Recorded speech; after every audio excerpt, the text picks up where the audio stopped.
Agora vamos falar, seguindo o assunto, sobre a transformação da distância horizontal. Essa distância horizontal é a distância que a gente mede com a topografia, normalmente no plano, é uma distância horizontal. Então tem algumas formulações matemáticas, essa é uma delas, tem outra que a gente pode usar. Essa normalmente é mais simples de usar. Se você usar ela para áreas até 250 hectares ou distâncias menores de até 2.000 metros, a gente pula até uma etapa. Como é que funciona isso? Primeiro a gente tem que pegar a distância horizontal. Qual que é a distância horizontal? SH. Seria a distância da topografia. E rebater ela ao geóide, que seria o SN. Então essa distância aqui seria reduzida ao geóide. Primeiro passo. Para fazer isso eu preciso da distância horizontal e preciso do raio médio.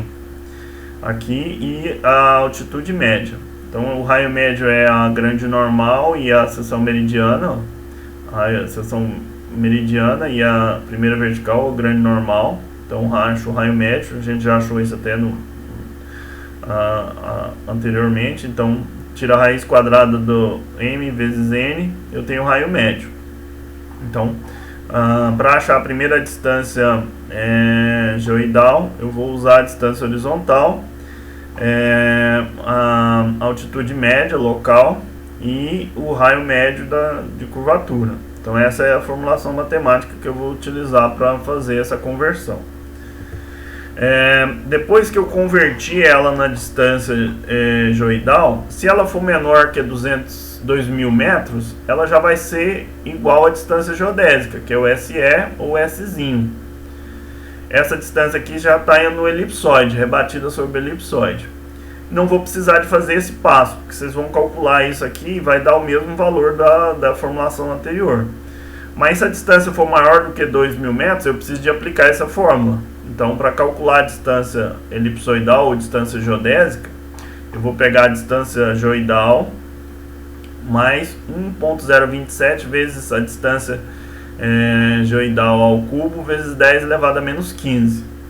Se essa distância for menor que 2.000 metros, você vai ver que não vai dar diferença nenhuma. Essa vai ser igual a essa. Se for maior, vai dar diferença. Então aí acha a distância elipsoidal e distância geodésica, que seria a mesma coisa. Aí então, para achar a distância UTM, que é a transformada da geodésica, aí eu ainda tenho que multiplicar pelo fator de escala. Então a distância transformada, Szão, vai ser Szinho vezes o K. Então vou pegar esse valor aqui vezes o fator de escala da UTM para achar a transformada. Se ela for menor que 50 km, ela é igual à distância UTM, plana UTM. Então a gente considera ela igual à plana UTM. Então, para calcular essa distância aqui, plana UTM, eu vou achar a SN vezes o K. Ou SE, se ela for maior do que 2.000 metros. Esse K é o fator de escala que a gente já aprendeu a calcular. Então é o K0 sobre 1 menos cosseno da latitude, seno da longitude menos o meridiano central.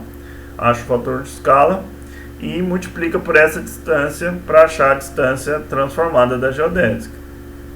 Aqui eu tenho um exemplo, latitude média 16,49, altitude média 740, meridiano central 51, distância horizontal de 402, então ela é menor que 2.000 metros.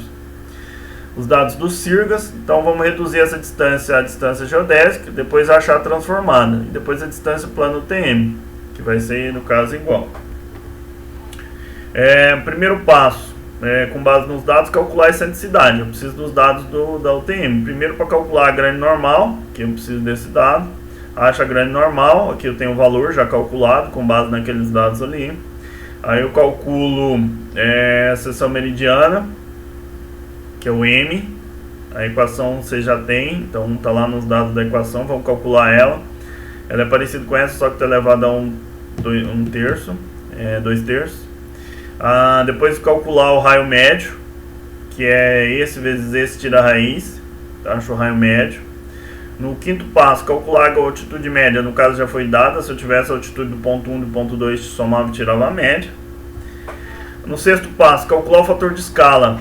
Então eu preciso de calcular o fator de escala, porque eu tenho um ponto lá, a latitude já é média, já calculo o fator de escala em função disso. Acho o fator de escala. No sétimo passo, calcular a distância geoidal. Então, volto na equação. Aí eu vou achar 402,9151. No oitavo passo, aí eu vou calcular a distância elipsoidal. Só que vocês podem ver que ela vai ser o mesmo valor. Porque se eu aplico essa equação, ele dá o mesmo valor. Se ela for maior que 2.000 metros, vocês vão ver que isso aqui vai dar diferente. Em virtude da distância ser menor que 2 km, SN igual a SE. Passo a calcular a transformada da geodésia. Szão, que é igual a Szinho, que eu achei aqui, vezes o fator de escala K, que é igual a 402,92, que é igual mesmo a distância plana UTM, porque é menor que 50 km.